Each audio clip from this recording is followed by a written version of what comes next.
All right, what's up, guys? How are we doing? Chuck Silver here with Occupy Fantasy. We're going to talk about the Minnesota Atlanta game on Sunday Night Football. Pretty interesting slate. I think it's even more interesting because we had Minnesota play on Monday night last week in prime time, and everybody watched that. Everyone watched, JJ McCarthy struggle. TJ Hawkinson was basically a non-factor. We saw Jordan Mason outtouch Aaron Jones, and so one thing I really want to consider today is how the field is going to overreact to those kind of things.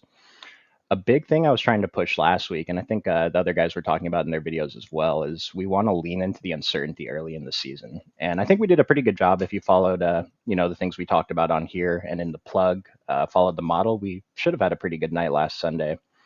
And so with tonight, we still want to lean into the uncertainty, but I really want to consider how the field is going to overreact to just what they saw with their eyes. Everyone watched the Minnesota game. Not everyone watched the Falcons play last week, so maybe they're looking at the box scores. They're seeing Drake London got 15 targets, and they're trying to do something with that. But I think we want to just stay near the baseline. The model has some pretty good edges for us today, so we'll get into that. If anybody has any questions, go ahead and throw it in the chat. I'll be here for about 20 minutes.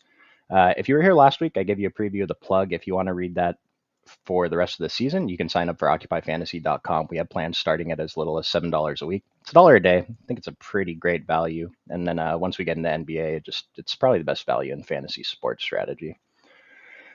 So we got about 20 minutes. Let's just jump into it. So the pricing is a little bit interesting today. We have Penix Jr. and McCarthy both under 10K. McCarthy is the top play on the model by a decent chunk on both sites, and so I think we can go with that now. I mentioned everybody watched McCarthy struggle in the first half last game. He really only got there because of that rushing touchdown he got late, but like his rushing upside, that's part of his upside, and so we can't fault him for that. However, he gets there, he gets there. Only had 143 yards.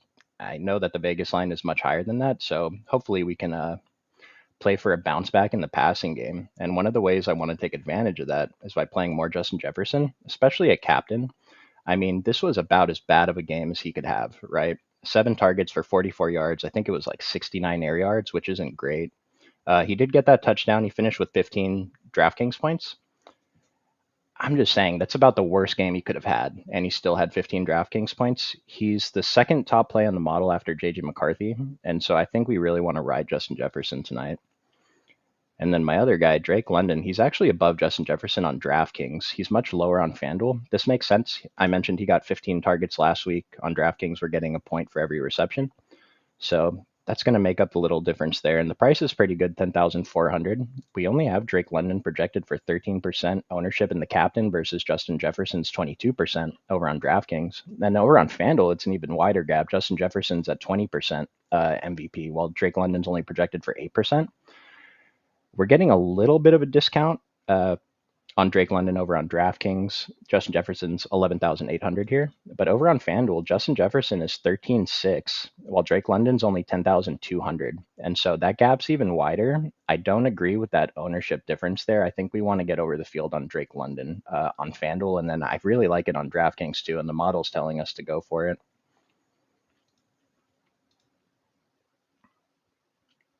What are my favorite stacks tonight? Atlanta or Minnesota? So when I ran my stuff, I'm expecting the field to be pretty even with 4 twos going both ways, with 4 Minnesota players, 2 Atlanta players, and then with 4 Atlanta players, 2 Minnesota, whatever it is, just 4-2 going both ways, and 3 threes with either team at captain are going to be kind of popular. And then the 5 1s were actually expected to pull more ownership than they do on most slates, and it's pretty even. I think it doesn't seem like the field had a preference on teams tonight or necessarily a build, and so we're going to see it all over the place. As for what my personal favorite stacks are, I mean, I can tell you on DraftKings, my top 3 lineups, and remember, guys, I'm a small field bro now. They're all 3 threes with Justin Jefferson at captain, JJ McCarthy, and then one with Drake London. So, and then over on FanDuel, I mean, my personal lineups, I guess I'm ending up on a little bit more Atlanta 4-2 versus Minnesota 4-2 over on FanDuel. I think that's just due to pricing. I mentioned I want to take advantage of that Drake London price a little bit, and Justin Jefferson's also a little bit more expensive over there, so harder to fit him in. Slate doesn't have much value, very tough slate. Yeah, in the plug, I said something like, we have the three studs. Let me clear this. So we have the three studs at the top, right? Bijan Robinson, Justin Jefferson, Drake London. I think we have two pretty fairly priced quarterbacks. I mentioned Penix was a bit lower on the DraftKings model, but I mean he's a quarterback at a solid price. He got the rushing touchdown. We'll see how much rushing upside he has versus JJ McCarthy, but I think it's fine. I mean, he was pretty cheap last week on the non-primetime game. As far as value, though, I feel like everyone below these guys is, quote unquote value. We'll get into Aaron Jones versus Jordan Mason a little bit. The model prefers Jordan Mason. On DraftKings, I think that's only because of the price, because they're projected basically the same. On FanDuel, it's kind of the same thing. Jordan Mason's just slightly projected over Aaron Jones. TJ Hawkinson, 4.5 DraftKings points. Like, this is a value play, 6,200. He only got 4 targets. He got basically no air yards. The opportunity was very poor, but we know TJ Hawkinson's better than that. It's first game with his new quarterback, so 6,200 at the lowest ownership. Kyle Pitts, man, we're back on Kyle Pitts. Yeah, we have a history with this guy, but 8 targets, played 80% of snaps. Towards the end of last season, Kyle Pitts was only playing about 50% of snaps, and so to see him play 80% of snaps in week 1 this year is pretty great. I mean, 5,800, the ownership's pretty reasonable. This is another guy I'm interested in taking as that quote-unquote value play. We have Will Ricard, pretty solid kicker. I'm going to give you guys probably the best value play, though, on DraftKings, and it's this guy named John Parker Romo. So he played for the Vikings last season. Interesting because he's facing off against them tonight, but he's been bouncing around the NFL. He's been trying to get in the league for a while. He was kind of a older kicker when he was in college. He went 11 for 12 last season with the Vikings, and he hit a 55-yarder. So we know he has a leg. I think I saw a video of him hitting like a 70-yarder, just like, in practice on the field. But the field tends to not play these guys that they don't know. No one's heard of John Parker Romo. Like, I do this all day. I didn't know who this was until I, looked into it. And so at 4,600, I think it's great. I'm going to look at him the same way we looked at Younghoe Koo, and Younghoe Koo was missing field goals. And so I have Parker projected for a pretty good fantasy score, and he's going to come in lower owned than he deserves because casual players hand building their lineups just aren't going to click on him. So it's one of the best value spots. Now, looking strictly at the model's giving us Tyler Algier as the 4th overall play on DraftKings. And remember, guys, that the model does consider salary for NFL. But Tyler Algier, he got 10 carries. He only had 24 yards. One of these carries was on the 2-yard line, so he got one red zone opportunity. Bijan only had 12 carries for comparison. Bijan got there because he caught that 50-yard touchdown, but he had 7 targets. I mean, it's a pretty big difference. So remember, we still like Bijan, but we're very interested in playing Tyler Algier at that 3,000 price on DraftKings. He's projected for 37% ownership in the flex, 3% captain ownership. I don't know that I'm too interested in playing him at captain, even in the largest fields. I'd rather spend a little bit more and get to guys like TJ Hawkinson, Kyle Pitts, Darnell Mooney. But Tyler Algier, he seems pretty great in the flex. Over on FanDuel, he's only 4,200. He's projected for 38% ownership there. Like, the ownership's kind of heavy, but the model's telling us he's a great play. So I think we fire him up in low risk and small field with no problem. Couple other guys down here that I just want to mention. Jalen Nailor is a very clear wide receiver 2 on the Vikings. He played, I think it was 80% of snaps last week. He only drew 3 targets, but remember, the passing game was struggling. And so if we like a bounce back for the pass game, then I think we want to pay a little bit more attention to Jalen Nailor this week. I actually got a couple lineups with him at captain, which kind of makes sense to me. There's a lot of fantasy scoring that's expected to be condensed at the top. And so, whatever optimizer you're using, excuse me, 1 second, guys. Doing my best Brian impression. But whatever optimizer you're using, it's going to try to jam in these studs because they're projected for so many fantasy points. And it's going to try to give you some cheap guys to make that work. Jalen Nailor's one of them. Tyler Algier is another one. The defenses are both cheap. I want to talk about this guy, Josh Oliver. So I spent a decent amount of time talking about what was the guy's name last week? The guy that filled in for the Ravens, the backup tight end. But Josh Oliver's in a similar spot. He plays a lot of snaps. He doesn't run a route on all of those snaps. if you're playing him, I think you're really just hoping that he gets that one target in the red zone. He did get 3 red zone targets last year, and he caught all of them for a touchdown. And so Charlie Kolar, that's the guy's name that we were talking about last Sunday.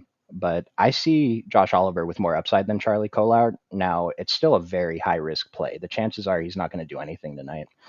But if you can get, Josh Oliver at 5% ownership, catching that one touchdown, and you hit, on the 4 other studs and the one other value play in your lineup right, then that's going to be enough to make the lineup work and win a tournament. DePrince, no, I haven't went over FanDuel yet. I am going to build some DraftKings lineups on the stream at the end. I can't figure out how to build on FanDuel on the stream, but I'll talk about it. It's very similar. The pricing is a few differences, but for the most part, the builds that I'm getting are the same on both sites. Tyler Algier, viable and captain. I don't know if you posted this question after I talked about it, but you can, but the idea is more that Justin Jefferson, Drake London, and both quarterbacks go off, and you just need all of their scores, and Tyler Algier does just enough to tie that lineup together and make it fit. My favorite captain tonight. So overall, it's Justin Jefferson, but considering the ownership, the model's telling us Drake London on DraftKings is underowned. I mean, he edges out Justin Jefferson. He's only slightly cheaper on DraftKings. It's just those 15 targets, man. He only caught 8 of them. If he got 1 touchdown, I just think his ownership's a little bit too low. And again, we're not going to overreact to week 1. It's week 1, but Drake London was seeing double-digit targets, in the second half of last season, at least 8 or 9. And so we're still going to be pretty interested in Drake London in large fields. Justin Jefferson looks great also. He's a little bit higher, but I still feel like this is a pretty reasonable ownership. Bijan, I think, is a pretty easy captain MVP in small fields because I mentioned all those value plays. They look a little bit rough, but we do have enough options to get Bijan. We're just going to have to forego one of the other studs when we do that. And then this group, like Kyle Pitts, Darnell Mooney, Hawkinson. I'm going to throw Aaron Jones in there too. Those are decent captain options. Like, I'd consider Ray McLeod. He's a little bit more expensive than he was last season when we were looking at him as a value option. But at 5,400, he's still pretty reasonable, and he's a wide receiver 3 here. So I don't know if I mentioned this, but Darnell Washington, is that his name? That's not his name. Casey Washington on Atlanta played like 98% of snaps for them last week. He outsnapped Drake London, and he ran a route on almost all of them. He drew 6 targets. He's out with a concussion. We get Darnell Mooney back tonight, and he should very clearly be the wide receiver 2 on this team. I haven't seen anything about a snap count on him or anything like that. If you guys see anything like that, let me know in the chat. Maybe we'll get that news at the inactives in about a half hour. But as long as Darnell Mooney, as long as we don't have word on any kind of snap count, then he's going to be pretty interesting because his ownership is also pretty low. The field didn't see him play last week. He's going to be like the pivot in everyone's minds, and he is the pivot, but I think he's a pretty strong pivot. And as for Ray McLeod, if Darnell Mooney's not ready to play the full, his full snaps, without Casey Washington, Ray might pick up a few extra snaps, and he was already on the field for 70% plus of snaps in week 1. But Ray could have an opportunity, so he's pretty interesting at the low ownership. 1% in the captain, 15% in the flex over on DraftKings. And I do want to mention Kadarrell. I should be putting this on the screen. Sorry, guys. I do want to mention Kadarrell Hodge. He played 8 snaps last week. He ran a route on all 8, drew 1 target that was 26 yards downfield. Now, he has never received enough volume to qualify for the leaders in the NFL, but if he did, he would have an elite ADOT. And so maybe he fills in for some of the snaps if Mooney's not able to go 100%. 1 catch from a guy like this, kind of similar to Josh Oliver, 1 catch could be enough to help you fit in all the studs. And he's projected for, I think we have him for 0% ownership. I wouldn't be surprised if he came in, maybe as high as 3%. This is a punt. You're only playing him in large fields to make lineups work, but I just wanted to make sure I mentioned him. Pitt season going to hit eventually?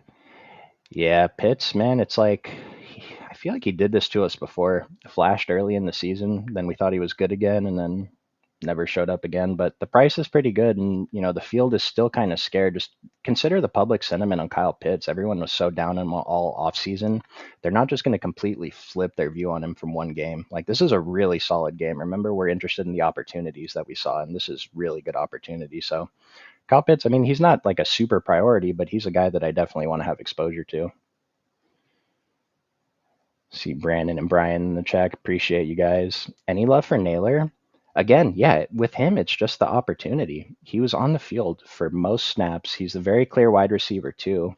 I wanted to mention, I know you asked about Naylor, but with Adam Thielen only played 57% of snaps, and he only ran a route on about half of those, which is, it's a little bit bizarre. He came over to the Vikings a little bit late in the offseason, but like, this is his home. This is, Adam Thielen is a Viking when we look back on his career. I can't imagine that the playbook is that different, maybe adjusting to the new quarterback. I mean, he is old. I think he's the oldest receiver in the NFL, but very concerning that he had very low opportunity. But Naylor, he was on the field the whole time. He only drew 3 targets. One of them was in the red zone. And like I've said it like 4 times, if you like a bounce back for the pass game, then I think we want to get over the field on Jalen Naylor.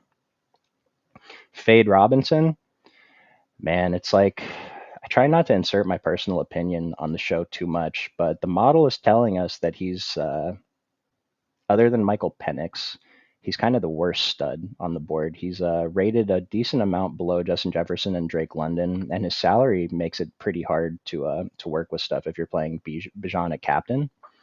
Kind of the same deal on FanDuel, but because FanDuel's only half PPR scoring, I know that some of the scoring we're expecting from Bijan is going to be through the passing game, so that PPR scoring might be more important. But I did get more Bijan over on FanDuel than I did on DraftKings. I mean, this 21% Bijan captain ownership. In small field stuff, I think it's great. Bijan's a great captain. He's probably the most solid captain if you're not getting to the quarterbacks. But in large field stuff, I don't know if he's going to be the highest owned captain. The model's giving us Justin Jefferson as a much stronger play. I think we can just lean there into one of the wide receivers. Remember, the total is what, 44 points on this game? It's not a super high total. It's not a low total either. But yeah. Are we sure Romo will get the backup nod over Krieg? As far as I saw, I don't know that Krieg was on the active roster. I know Romo got called up from the practice squad for sure. And so I don't know if the post I saw was just speculating that he would start, but I think it's pretty accepted around the industry that Romo's going to start. Make sure when we get the inactives list, but we're going to roll with Romo. And if it is Krieg, they're the same exact price, so you can just swap that. It's the same idea. Although I didn't look into Krieg, so I don't know his history. At least with Romo, I know he has a leg. Like, he can hit a long field goal. Okay, nice. You guys, Brian's got my back. Thank you, Brian. Can you fade both QBs? Yeah, that's an idea. It's just, where are you spending the salary if you fade both of them? Let's say we put Bijan at the captain, Justin Jefferson, Drake London. I guess it's pretty easy to spend the salary without both QBs. It's an idea. One of the ideas is to kind of play for the under. Maybe both offenses struggle. One thing I should mention, Minnesota's missing a cornerback and a linebacker from their defense. So that's a slight hit to them, and it's a slight boost to Atlanta's offense. Just scrolling through my builds, I have at least one quarterback in most of them, but that is an idea to fade both of them. It just makes sure that whatever story you're trying to tell fits with whoever else you're playing instead of those quarterbacks. Yeah, Brian. Yeah, this is why people won't play Romo. They don't know who's kicking, so that's an even stronger point. They see 2 kickers in here. Maybe a casual player doesn't even care to play the kicker. They're just going to avoid it completely.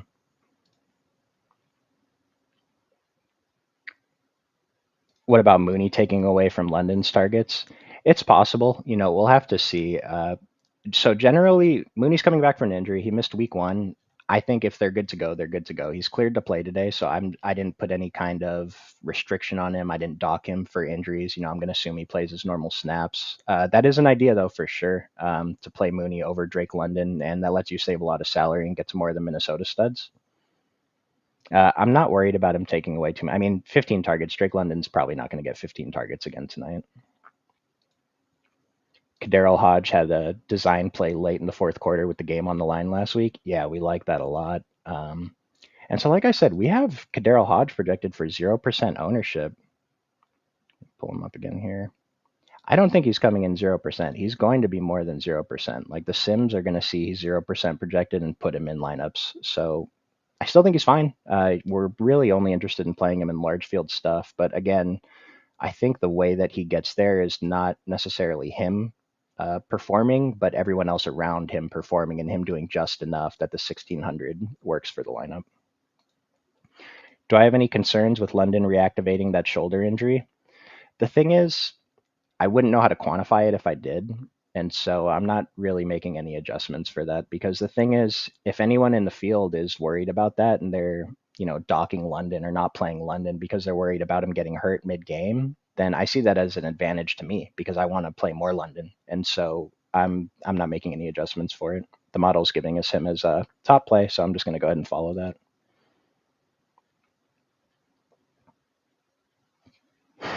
My man, Pug Daddy. Nick Vannett got brought up from the practice team, 200 on DK for the suicide punt. My super punt today was I don't even know the guy's name. Is it this guy? Sean Jones. No, I don't think that we really need a super punt. We have these guys in the 1600 range: Hodge, Josh Oliver. I mean, some other super punts: Werner, Ty Felton. So I don't know that we have to go to Nick Vannett.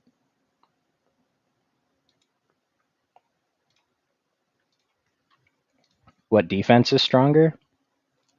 Well, remember Minnesota's missing a couple guys. The model has the Vikings still a little bit higher on the model. The model. Nice. I think they both look fine. I don't think that I have enough of an opinion to say one of them is much stronger than the other one. Falcons or Vikings for tonight's game? Well, the Vikings are 3.5-point favorites.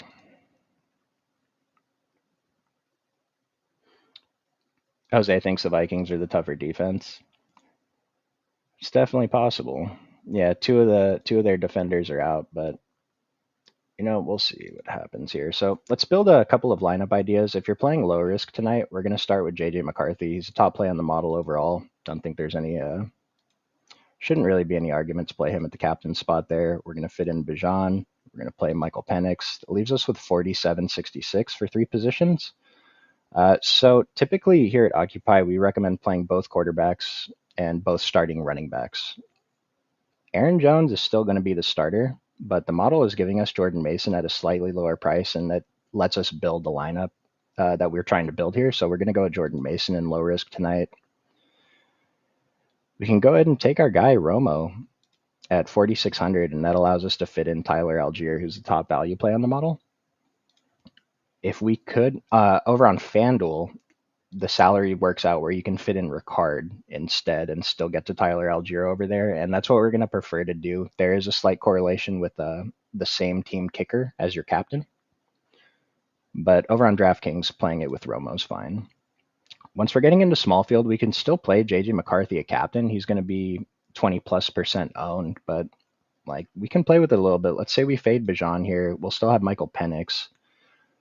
Let's put Justin Jefferson in there, and then there's been some talk about seen a couple questions about Jalen Naylor.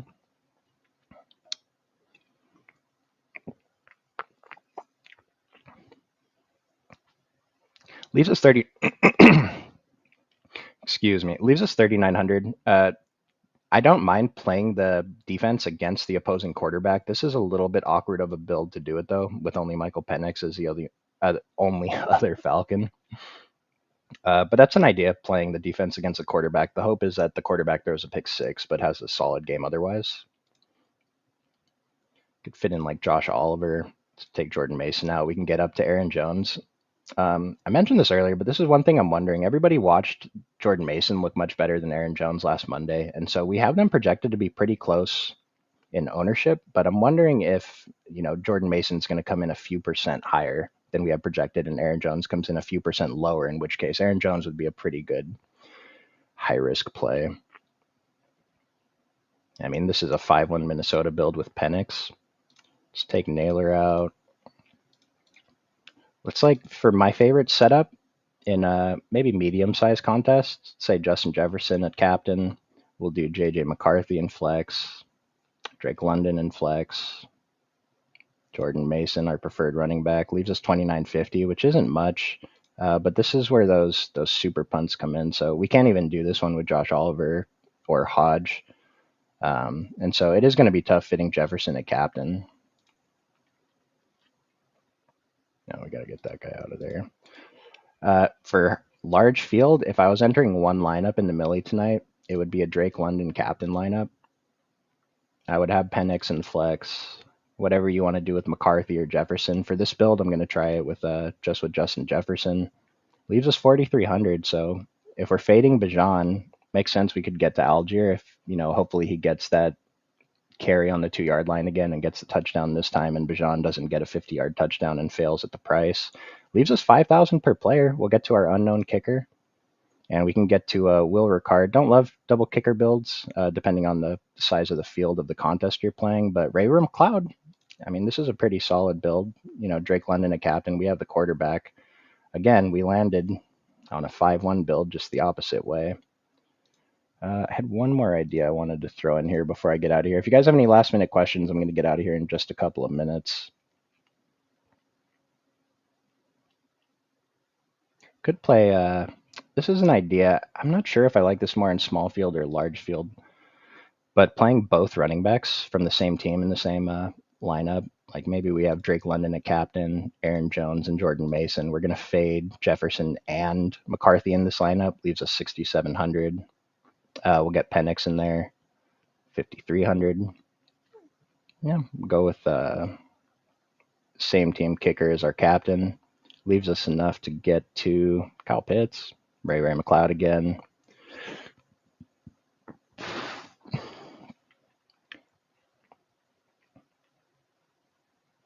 I don't know if I want to do any lineups with like Aaron Jones a captain and then Jordan Mason in the flex, but I'm okay with both of them being in the flex. There are situations where like Aaron Jones captain, Jordan Mason flex is optimal, but I don't know if that hits enough for us to really have to get there today.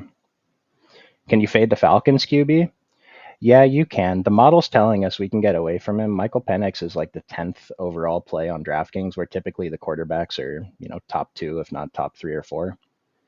I think the price is fine. He had a pretty good game last week. I feel like that flew under the radar because I looked at his stat line and I was kind of surprised that he put up that many fantasy points. I don't remember that happening.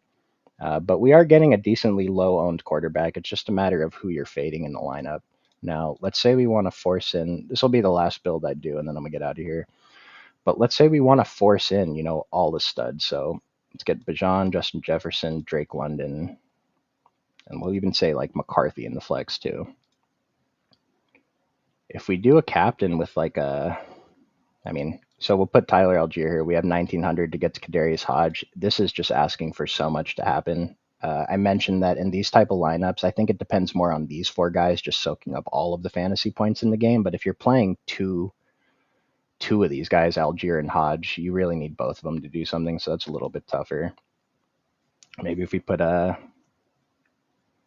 don't know, if you're getting really crazy, Hodge at captain allows us to fit in, solid players in the flex. So you guys can play with it a little bit. We will be in the Discord if any late news comes up. So let us know if you guys have any late questions, any late comments. See Chris in here. Appreciate you guys. Yeah, we will. Brian will be back tomorrow. I'll be back next Sunday. But good luck tonight, fellas. Let's go ahead and have a good